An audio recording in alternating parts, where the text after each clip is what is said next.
کیا کروں کہ میری دعائیں قبول ہوں؟ میں جتنا مخلص ہوتا چلا جاؤں گا اتنا ہی میری دعائیں قبول ہوتی چلی جائیں گی۔ اپنے من کو صاف کرنے کی ضرورت ہے، اپنے اندر کے آدمی کو ستھرا کرنے کی ضرورت ہے، اپنے دل کے اندر گزرنے والے وسوسوں کو ختم کرنے کی ضرورت ہے، منفی سوچنا بند کر دوں، الٹی سیدھی باتیں دماغ میں لانا چھوڑ دوں، کسی کی ٹو لگانا چھوڑ دوں، کسی کے پیسے کے اوپر آڈٹ کرنا چھوڑ دوں، کہاں سے آیا، کتنا آیا، کس نے دیا، تم کون ہو بھائی؟ میں اور آپ جس دسترخوان پہ آج بیٹھے ہیں انہیں سید الساجدین کہتے ہی اس لیے ہیں۔ پیغام لے کے جائیں میرے بچے اور جوان، میرے مولا کو جب معلوم ہوتا تھا کہ اللہ نے فلاں کو نعمت عطا کی ہے فوراً سجدے میں سر رکھ دیتے تھے، اللہ کا شکر ادا کرتے تھے کہ اللہ تو نے فلاں مومن کو، فلاں مسلم کو، فلاں میرے عزیز کو نعمت عطا کی ہے۔ اسے پتہ بھی نہیں ہوتا تھا کہ امام نے اس کی طرف سے اللہ کا سجدہ ادا کر دیا ہے۔ لوگوں کو دو چیزیں زیادہ نظر آتی ہیں، ایک اپنی عقل، ایک دوسرے کا پیسہ۔ ان سے زیادہ کوئی سمجھدار نہیں ہے اور ان کے پاس پیسہ بہت ہے۔ تمہیں کیا پتا کہ کہاں کہاں کے مقروض ہیں وہ، اور تمہیں ضرورت کیا آ رہی ہے ان کے پر غور کرنے کی؟ تم فالتو ہو؟ اپنا من صاف کرو، طے کرو۔ آج امام سجاد کی مجلس میں بچوں اور جوانوں سے بات کر رہا ہوں، بزرگ مجھ سے خفا نہ ہو کہ میں انہیں کچھ سمجھا رہا ہوں۔ طے کریں آج میرے جوان، میرے بچے، میرے کم سن ساتھی، کہ ہمیں اپنا من سب سے صاف کرنا ہے۔ فلاں رشتہ دار سے 6 مہینے ہو گئے سلام دعا بند ہے، امام سجاد کو آج راضی کرو، اسے ٹیلی فون کر کے، اس سے رابطہ کر کے امام سجاد کو راضی کرو۔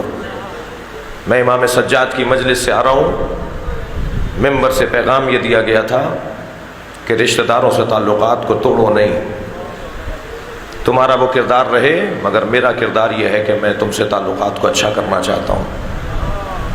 3 دن سے زیادہ مومن ایک دوسرے سے بات کرنے سے گریز نہ کرے، بات کرنے سے گریز نہ کرے، نہیں اس سے زیادہ نہیں، سلام دعا رابطہ۔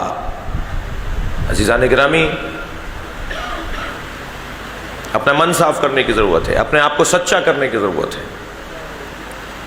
قول انما اعظکم بواحدہ، میں ایک نصیحت تمہیں کرتا ہوں، اللہ کہہ رہا ہے قرآن میں۔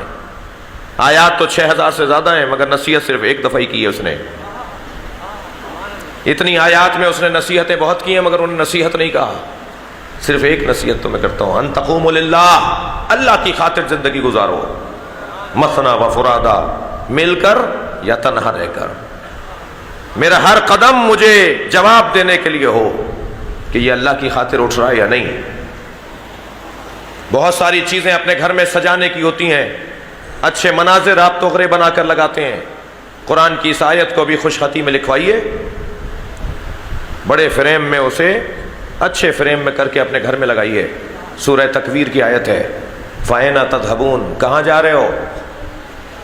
پوری آیت ہے یہ، کہاں جا رہے ہو؟ سورہ تکویر کی آیت، کہاں جا رہے ہو؟ اسے بڑا بڑا کروا کے اپنے گھر میں لگائیے، آتے جاتے آیت ہم سے کہے گی کہاں جا رہے ہو؟ اگر جانے کا جواب ہے تو جاؤ، ورنہ کہاں جا رہے ہو؟ تمہارے پاس جواب ہی نہیں ہے جانے کا، کیوں جا رہے ہو، کہاں جا رہے ہو؟ البتہ گھروں میں لگانے سے پہلے امام بارگاہوں میں کہ جہاں مسجد برابر میں ہے وہاں اس آیت کو لگانے کی زیادہ ضرورت ہے، اس لیے کہ فاتحہ کے لیے جب گھر جا رہے ہوتے ہیں اور مؤذن اذان کہہ رہا ہوتا ہے تو قرآن پکار کے کہہ رہا ہے کہاں جا رہے ہو؟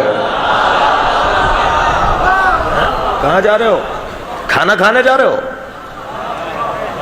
یہ جواب دو گے اللہ کو کہ کھانا کھانے جا رہے ہیں؟ مؤذن پکار کر کہہ رہا ہے حی علی الصلاۃ، مسجد خالی ہو رہی ہے۔ کل میرے دوست کہہ رہے تھے کہ شاید میں کسی سے خفا ہوں، میں کسی سے خفا نہیں ہوں، میں اپنے آپ سے خفا ہوں، میرے سینے میں آگ لگی ہوئی ہے۔ پیواڑ کی پہاڑی سے لے کے کراچی کے ساحل تک اپنی قوم کے مسائل کو دیکھ رہا ہوں. ہم کن الجھنوں کا شکار ہیں اور کن مسائل کی وجہ سے تشیع کی تصویر بگاڑنے کا سبب بعض لوگ بن رہے ہیں. میں تشیع کی تصویر کو بگاڑوں گا تو مجھے کہاں کہاں جواب دینا ہوگا. خدا کے لیے اپنے کسی عمل سے مکتب کو مجھے شرمندہ نہیں کرنا.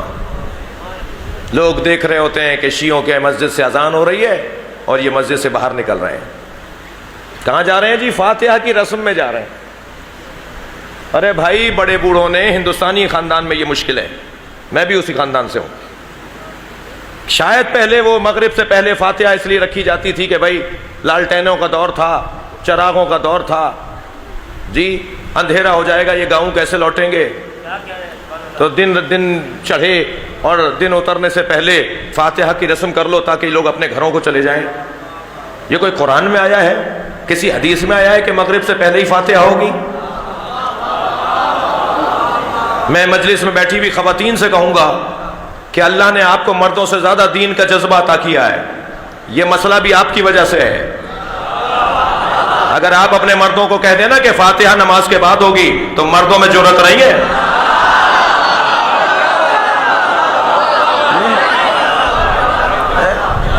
خدا کے لیے میں خواتین سے مخاطب ہوں، میرے سیدھے ہاتھ کی طرف زیادہ بیٹھی ہوئی ہیں جی، کہ آپ ذرا یہ رسم تبدیل کروائیے اپنے گھروں میں. ہمارے یہاں کی فاتحائیں نماز جماعت سے ٹکرا رہی ہیں. اگر کوئی جماعت نہیں بھی پڑھ رہا، بھائی دیکھیے، اگر کوئی روزہ نہیں رکھ رہا تو اسے یہ اجازت نہیں ہے کہ وہ چوک پہ کھڑے ہو کے ببل کھائے.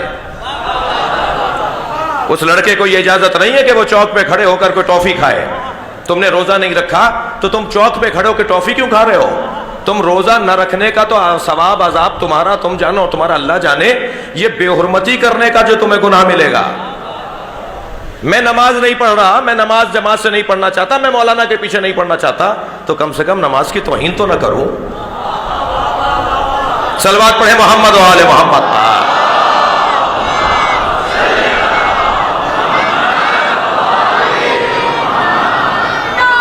خلوص، خالصانہ انداز سے مجھے اپنے دل کو صاف کرنا ہے، اپنے من کو صاف کرنا ہے. چھوڑ دیں لوگوں کی باتیں، کیسے چلتے ہیں یہ، کیسے چل رہے ہیں، کیسے ہنس رہے ہیں. تبصرے، باتیں، فضولیات، گناہ علیحدہ، غیبت علیحدہ، تہمت علیحدہ، وقت کا زیان علیحدہ. ثواب ایک رکعت کا بھی نہیں، اور گناہ جو ہے وہ مسلسل. اپنے آپ کو سچا کرنے کی ضرورت ہے.